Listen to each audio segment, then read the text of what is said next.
കാണുവാൻ സാധിക്കും. കഴിഞ്ഞ രാത്രിയിലും അതിനെക്കുറിച്ച് ചിന്തിക്കുവാനിടയായി തീർന്നു. അപ്പോസ്തല പ്രവൃത്തി 5-ാം അധ്യായം അതിന്റെ 15-ാമത്തെ വാക്യം. രോഗികളെ കൊണ്ടുവന്ന് പത്രോസ് കടന്നു പോകുമ്പോൾ അവന്റെ നിഴലെങ്കിലും അവരിൽ വല്ലവരുടെ മേലും വീഴേണ്ടതിന് വീഥികളിൽ പിന്മേലും കിടക്കമേലും കിടത്തും.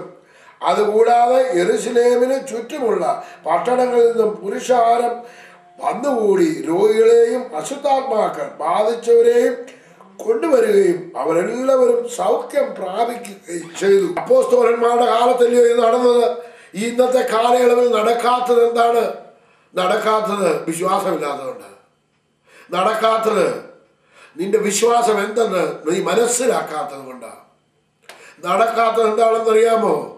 നമ്മുടെ മോട്ടീവ് ദൈവത്തിങ്കിലേക്കല്ല.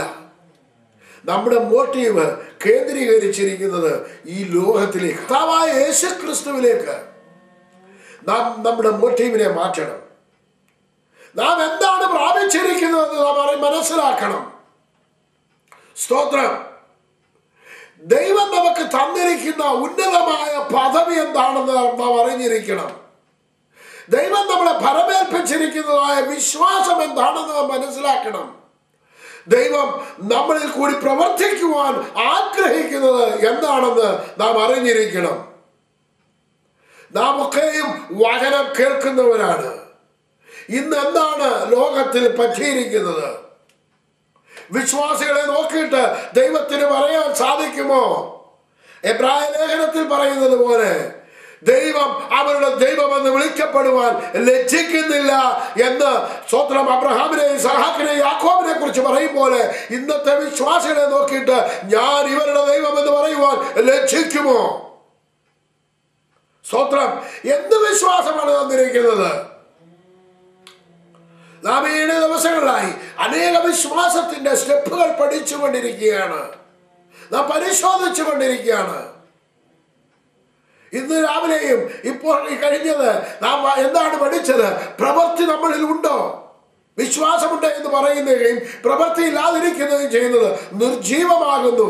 2 പത്രോസ് 1-ാം അധ്യായം 1-ാമത്തെ വാക്യം. യേശുക്രിസ്തുവിന്റെ ദാസനും അപ്പോസ്തലനുമായ ശിമോൻ പത്രോസ് നമ്മുടെ ദൈവത്തിന്റെയും രക്ഷിതാവായ യേശുക്രിസ്തുവിന്റെയും നീതിയാൽ ഞങ്ങൾക്ക് ലഭിച്ചതുപോലെ അതേ വിലയേറിയ വിശ്വാസം ലഭിച്ചവർക്ക് എഴുതുന്നത്. ഇനിയും നിങ്ങൾ നിങ്ങളോട് തന്നെയും എന്നോടും പറ, എന്തു വിശ്വാസമാണ് നമുക്ക് ലഭിച്ചിരിക്കുന്നത്?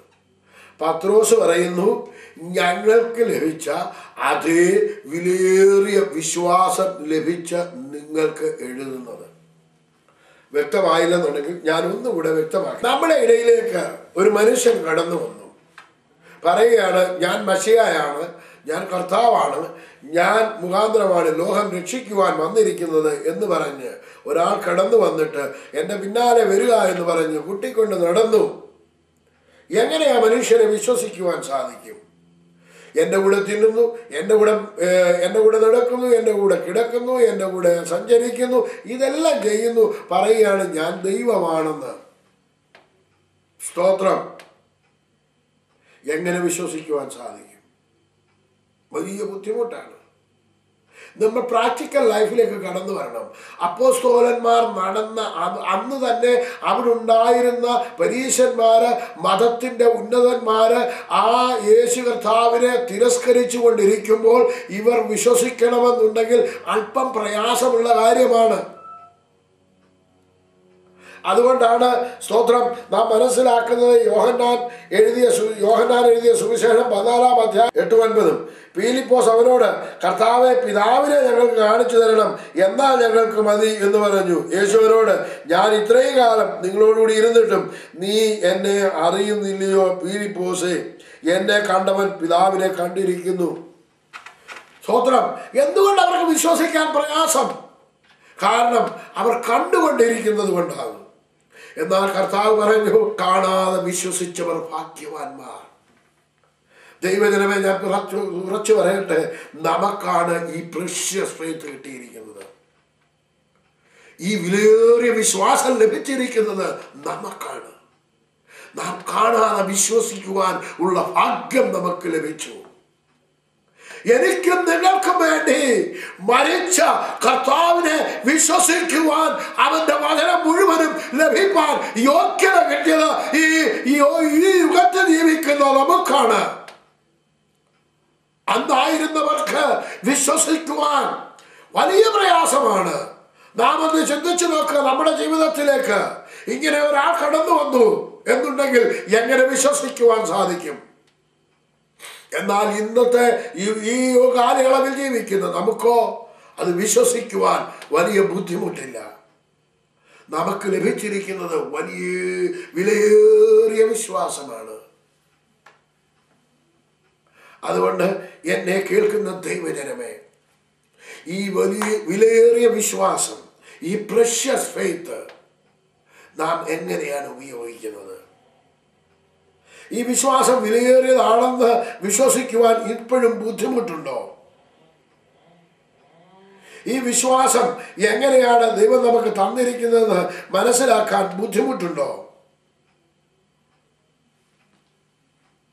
സ്തോത്രം.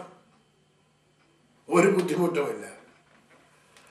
ഇത്രയും അനുഗ്രഹം പ്രാപിച്ച നമുക്ക്, ഇത്രയും നന്മകൾ ലഭിച്ച നമുക്ക്, നാം ഓരോരുത്തരും പറയുവാറുണ്ട്, സ്തോത്രം, കേരളത്തിൽ ജനിക്കുവാൻ ഭാഗ്യം ലഭിച്ചത് തന്നെ ഒരു ഉന്നതമായ യോഗ്യതയാണ്. കേരളത്തിന്റെ മണ്ണിൽ പിറക്കുവാൻ നമുക്ക് യോഗ്യത ലഭിച്ചത് തന്നെ ഉന്നതമായിട്ടുള്ള ഭാഗ്യമാണ്. കാരണം നമ്മുടെ പിതാക്കന്മാർ കർത്താവായ യേശുവിൽ വിശ്വസിച്ചു. അവന്റെ വിശ്വാസത്തോടുകൂടി അവർ നടന്നു. അവർ അവന്റെ സന്നിധിയിൽ നിന്ന് പ്രാർത്ഥിക്കുകയും അവന്റെ സന്നിധിയിൽ നിന്ന് രാവും പകലും പ്രാർത്ഥിച്ച് അനുഗ്രഹം പ്രാപിച്ചതിന്റെ നന്മയാണ് നാം ഇന്ന് അനുഭവിക്കുന്നത്. വിലയേറിയ വിശ്വാസം നമുക്ക് തന്നിരിക്കുകയാണ്. അബ്രഹാമിനെ കുറിച്ച് പറഞ്ഞാൽ, ഇസഹാക്കിനെ കുറിച്ച് പറഞ്ഞാൽ, യാക്കോബിനെ കുറിച്ച് പറഞ്ഞാൽ, അവിടെ പറയുന്ന എബ്രായ ലേഖനത്തിൽ നാം വായിക്കുമ്പോൾ അതിന്റെ 11-ാം അധ്യായത്തിൽ നാം ഇങ്ങനെയാണ് വായിക്കുന്നത്: അവരെല്ലാവരും വാഗ്ദത്ത നിവൃത്തി പ്രാപിക്കാതെ ദൂരത്ത് നിന്ന് അത് കണ്ട് അഭിനന്ദിച്ചും ഭൂമിയിൽ തങ്ങൾ അന്യരും പരദേശികളും എന്ന് ഏറ്റുപറഞ്ഞ് വിശ്വാസത്താൽ മരിച്ചു. ഇതിന്റെ നന്മ അനുഭവിച്ചു കൊണ്ടിരിക്കുകയാണ്. ഇപ്പോഴും മനസ്സിലായിട്ടില്ല, എനിക്ക് ലഭിച്ചിരിക്കുന്നത് മോസ്റ്റ് പ്രഷ്യസ് ഫെയ്ത്ത് ആണ്, വിലയേറിയ വിശ്വാസമാണ്. ഈ വിശ്വാസത്തെ എങ്ങനെയാണ് ഉപയോഗിക്കുന്നത്? ഞാൻ പണ്ട് പറഞ്ഞതുപോലെ, വിശ്വാസം എന്നത് ഒരു കാലയളവിൽ എന്നോടൊപ്പം ഒരു മനുഷ്യൻ നടക്കുന്ന പോലെ, ഒരു ഫ്ലഷ് നടക്കുന്നത് പോലെ തോന്നുമായിരുന്നു. ഏകദേശം 2-3 വർഷം somebody is walking with me all the time. എന്നാൽ ഇപ്പോൾ അത് ഞാൻ ഈ പ്രവർത്തിച്ചു കൊണ്ടിരിക്കുകയാണ്. I M activating that. ഞാൻ ഉപയോഗിച്ചു കൊണ്ടിരിക്കുകയാണ്. ആ വിശ്വാസം ഉപയോഗിച്ചു കൊണ്ടിരിക്കുകയാണ്. അനേകരും വിടുതൽ പ്രാപിക്കുന്ന കാണുവാനിടയായി, എൻ്റെ ജീവിതത്തിൽ നന്മ കാണുവാനിടയായി, എൻ്റെ ജീവിതത്തിൽ പ്രാർത്ഥിക്കുമ്പോൾ, പ്രവർത്തിക്കുമ്പോൾ, പറയുമ്പോൾ വിശ്വാസത്താൽ ചിലത് സംഭവിക്കുന്നത് കാണുവാനിടയായിട്ടുണ്ട്. അനേക വിഷയങ്ങൾ ജീവിതത്തിൽ പറഞ്ഞു തീരുന്നതിന് മുമ്പ് സംഭവിക്കുന്നത് കാണുവാനിടയായിട്ടുണ്ട്. സ്തോത്രം. ഇതെങ്ങനെ സംഭവിക്കും? എനിക്കും നിങ്ങൾക്കും ലഭിച്ചിരിക്കുന്നത് മോസ്റ്റ് പ്രഷ്യസ് ഫെയ്ത്ത് ആണെന്ന് നീ വിശ്വസിച്ചാൽ മതി. എനിക്ക് ലഭിച്ചിരിക്കുന്നത് പത്രോസിനും പൗലോസിനും യോഹന്നാനും അപ്പോസ്തലന്മാർക്കും ലഭിച്ച അതേ വിലയേറിയ വിശ്വാസമാണ് ദൈവം നമുക്ക് തന്നിരിക്കുന്നത്. നിനക്കിന്ന് പകൽക്കാലം വിശ്വസിക്കുവാൻ സാധിക്കുമോ? എന്നാൽ ദൈവപ്രവൃത്തി നിനക്ക് കാണുവാൻ സാധിക്കും. അപ്പോസ്തലന്മാർക്ക് ലഭിച്ച, നാം കൃപയ്ക്കും കൃപാവരത്തിനും വേണ്ടി പ്രാർത്ഥിച്ചുകൊണ്ടിരിക്കുകയാണ്. കൃപാവരം നമുക്ക് ഓൾറെഡി ദൈവം തന്നിരിക്കുകയാണ്. എങ്ങനെയാണ് തന്നിരിക്കുന്നത്? വിശ്വാസത്താൽ അത് പ്രാപിക്കണം. ദൈവിക പരിജ്ഞാനം നാം പ്രാപിക്കണം. കർത്താവായ യേശുക്രിസ്തുവിനെ കുറിച്ചുള്ള പരിജ്ഞാനത്തിലാണ് കൃപകളും കൃപാവരങ്ങളും നിറഞ്ഞിരിക്കുന്നത്. Praise the Lord. ഇന്നെല്ലാവരും കുത്തിയിരുന്ന് കർത്താവെ തരണേ തരണേ തരണേ തരണേ എന്ന് പറയുന്ന വാക്കിനകത്ത് തന്നെ വിശ്വാസമില്ലാതെ അവിശ്വാസമാണ് പ്രാർത്ഥിക്കുന്നത്. സ്തോത്രം. നിങ്ങൾ തന്നെ ഒന്ന് ചോദിച്ചു നോക്കി. തരണേ എന്ന് പറഞ്ഞാൽ ഇല്ലാത്തത് തരണേ എന്ന് പറയുമ്പോൾ അതിനകത്തിൽ ഇല്ല എന്നല്ലേ അർത്ഥം വരുന്നത്. എന്നാൽ പത്രോസ് പറയുകയാണ് നമുക്ക് ലഭിച്ചിരിക്കുന്നത് എങ്ങനെയാണ് എഴുതിയിരിക്കുന്നത്? യേശുക്രിസ്തുവിന്റെ ദാസനും അപ്പോസ്തലനുമായ ശിമോൻ പത്രോസ് നമ്മുടെ ദൈവത്തിന്റെയും രക്ഷിതാവായ യേശുക്രിസ്തുവിന്റെയും നീതിയാൽ ഞങ്ങൾക്ക് ലഭിച്ചതുപോലെ അതേ വിലയേറിയ വിശ്വാസം ലഭിച്ചവർക്ക് എഴുതിയത്. തരണേ എന്ന് പറയുമ്പോൾ ഇതുവരെയും എനിക്കൊന്നും തന്നിട്ടില്ല എന്നാണ് പറയുന്നത്. നാം ജനിക്കുന്നതിന് മുമ്പ് ഈ വിലയേറിയ വിശ്വാസം നമ്മൾ പകർന്നിരിക്കുകയാണ്. നാം ഈ കൃപായുഗത്തിലാണ് ജീവിക്കുന്നത്. വിശ്വാസം ഉപയോഗിക്കുവാൻ, അത് പ്രവൃത്തിയിലേക്ക് കൊണ്ടുവരുവാൻ, അത് ആക്ടിവേറ്റ് ചെയ്യുവാൻ എനിക്ക് നിങ്ങൾക്ക് കഴിഞ്ഞാൽ നാം ധന്യരായിത്തീരും. ദൈവത്തിന് പ്രസാദമുള്ളവരായി മാറും. വിശ്വാസം കൂടാതെ ദൈവത്തെ പ്രസാദിപ്പിക്കാൻ ആർക്കും കഴിയുകയില്ല എന്ന് തിരുവചനം പറയുന്നു. യേശു കർത്താവ് തന്നെ യോഹന്നാന്റെ സുവിശേഷത്തിൽ അത് പ്രത്യേകം പറയുന്നുണ്ട്. യോഹന്നാന്റെ സുവിശേഷത്തിലേക്ക് കടന്നു വരാം. യോഹന്നാന്റെ സുവിശേഷം കഴിഞ്ഞ ദിവസം ഞാൻ വായിച്ചപ്പോൾ ഞാൻ തന്നെ അത്ഭുതപ്പെട്ടു പോയി. കർത്താവായ യേശുക്രിസ്തു നമ്മളോട് പറയുന്നു, സ്തോത്രം, 6-ാം അധ്യായത്തിന്റെ 29-ാമത്തെ വാക്യം, 28-ാമത്തെ വാക്യം, അവർ അവനോട് ദൈവത്തിന് പ്രസാദമുള്ള പ്രവർത്തികളെ പ്രവർത്തിക്കേണ്ടതിന് ഞങ്ങൾ എന്തു ചെയ്യണം? യേശുവിനോട് ചോദിക്കുകയാണ്, ഞങ്ങൾ ദൈവത്തിന് പ്രസാദമുള്ള പ്രവർത്തി ചെയ്യേണ്ടതിന് എന്ത് ചെയ്യണം? It's A good question. എനിക്കും നിങ്ങൾക്ക് ലഭിച്ചിരിക്കുന്നത് വിലയേറിയ വിശ്വാസമാണെന്നുണ്ടെങ്കിൽ ആ വിശ്വാസം ആക്ടിവേറ്റ് ചെയ്യുവാൻ എനിക്കും നിങ്ങൾക്ക് കഴിയാതെ കർത്താവേ നീ തരണേ തരണേ എന്ന് പറയുമ്പോൾ അവിശ്വാസം പ്രാർത്ഥിച്ചു കൊണ്ടിരിക്കുമ്പോൾ ദൈവത്തിന് പ്രസാദമുണ്ടാകുമോ? സ്തോത്രം. അവർ ചോദിക്കുകയാണ്, ദൈവത്തിന് പ്രസാദമുള്ള പ്രവൃത്തി എന്ത് ഞങ്ങൾ ചെയ്യണം? ഇവിടെ യേശു കർത്താവ് മറുപടി പറയുകയാണ്. യേശു അവരോട് ദൈവത്തിന് പ്രസാദമുള്ള പ്രവൃത്തി അവൻ അയച്ചവരിൽ നിങ്ങൾ വിശ്വസിക്കുകയത്രേ എന്നുത്തരം പറഞ്ഞു. തരണേ എന്ന് പറയുമ്പോൾ അവൻ ഇതുവരെയും തന്നിട്ടില്ല എന്ന് അർത്ഥമാകുന്നു. സ്തോത്രം. അപ്പോസ്തലനായ പത്രോസ് സാക്ഷ്യം പറയുമ്പോൾ ഞാനും നിങ്ങളും എന്ത് ചെയ്യും? അപ്പോസ്തലനായ പത്രോസ് നാം ദൈവസന്നിധിയിൽ കടന്നു എന്ന്, കർത്താവേ നീ എനിക്ക് അവിശ്വാസം തന്നിട്ടില്ലായിരുന്നു എന്ന് പറയുമ്പോൾ പത്രോസ് പറയും, 1-ാം അധ്യായത്തിലെ 1-ാമത്തെ വാക്യം നീ ഒന്ന് വായിച്ചു നോക്കേ എന്ന് പറയുമ്പോൾ എന്തായിരിക്കും നമ്മുടെ മറുപടി?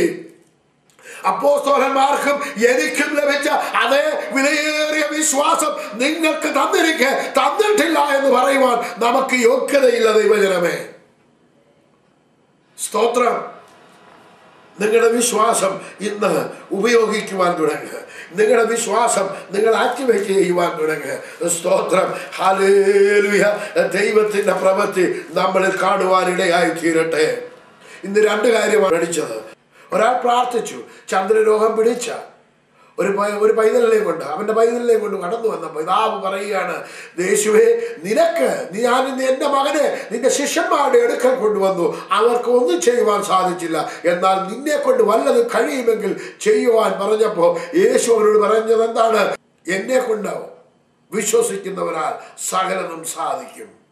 അപ്പോൾ അവൻ ഏറ്റുപറഞ്ഞത് എന്താണ്? കർത്താവേ, എൻ്റെ അവിശ്വാസത്തിൽ എന്നെ സഹായിക്കണമേ. നിങ്ങളിൽ ആരെങ്കിലും ഇതുവരെയും കർത്താവിന്റെ രക്ഷിതാവുമായി സ്വീകരിച്ചിട്ടില്ല എങ്കിൽ ഈ വിലയേറിയ വിശ്വാസത്തിലേക്ക് കടന്നു വരുവാൻ നിങ്ങളോട് ആഹ്വാനം ചെയ്യുകയാണ്. കരങ്ങളെ ഉയർത്തിക്കാട്ട് നമുക്ക് പ്രാർത്ഥിക്കാം. ഒരു നിമിഷം നമ്മുടെ പാപം, കർത്താവേ ഞാനൊരു പാപിയാകുന്നു, എൻ്റെ പാപങ്ങളെ നിന്റെ സന്നിധിയിൽ ഏറ്റുപറയുന്നു. നിന്റെ ഈ വിലയേറിയ വിശ്വാസത്തിലേക്ക് വരുവാൻ തക്കവണ്ണം നീ ഈ ലോകത്തിൽ കടന്നു വന്നു, മരിച്ചു, അടക്കപ്പെട്ടു, ഉയർത്തെഴുന്നേറ്റു, പിതാവിന്റെ വലത്ത് ഭാഗത്ത് ഇരിക്കുന്നുവെന്നു, അത് എൻ്റെ പാപത്തിനായിട്ടാണെന്ന് എൻ്റെ ഹൃദയത്തിൽ വിശ്വസിച്ചുവെന്ന് എൻ്റെ വായ് കൊണ്ട് ഏറ്റുപറയുന്നു. എൻ്റെ ഹൃദയത്തിൽ നീ വരും എൻ്റെ ആത്മാവിനെ അയച്ച് എന്നെ രക്ഷിക്കുന്നതിനാൽ നന്ദിയോട് സ്തോത്രം ചെയ്യുന്നു. പ്രാർത്ഥന കേട്ടിരിക്കൊണ്ട് സ്തോത്രം. യേശുവിൻ നാമത്തിൽ തന്നെ. എന്നെ കേട്ട ദൈവജനമേ, ദൈവവചനം ശുശ്രൂഷിക്കുന്ന ദൈവദാസന്മാരുടെ അടുക്കൽ ചെന്ന് ദൈവവചനം കേട്ട് സ്നാനപ്പെട്ട് ദൈവസഭയിൽ ചെന്ന് ആരാധിക്കുക. ദൈവം നിങ്ങളെ ധാരാളമായി അനുഗ്രഹിക്കുകയും സഹായിക്കുകയും ചെയ്യട്ടെ.